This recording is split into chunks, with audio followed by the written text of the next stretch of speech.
اے پیغمبر صلی اللہ علیہ وآلہ وسلم، ہم تمہارا آسمان کی طرف منہ اٹھانا دیکھ رہے ہیں، سو ہم تم کو اسی قبلے کی طرف جس کو تم پسند کرتے ہو منہ کرنے کا حکم دیں گے، تو اپنا منہ مسجد حرام یعنی خانہ کعبہ کی طرف پھیر لو، اور تم لوگ جہاں ہوا کرو نماز پڑھنے کے وقت اسی مسجد کی طرف منہ کر لیا کرو۔ اور جن لوگوں کو کتاب دی گئی ہے وہ خوب جانتے ہیں کہ یہ نیا قبلہ ان کے پروردگار کی طرف سے حق ہے، اور جو کام یہ لوگ کرتے ہیں اللہ ان سے بے خبر نہیں۔ اور اگر تم ان اہل کتاب کے پاس تمام نشانیاں بھی لے کر آؤ تو بھی یہ تمہارے قبلے کی پیروی نہ کریں،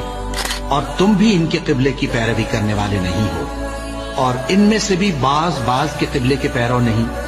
اور اگر تم باوجود اس کے کہ تمہارے پاس علم یعنی اللہ کا حکم آ چکا ہے ان کی خواہشوں کے پیچھے چلو گے تو ظالموں میں ہو جاؤ گے۔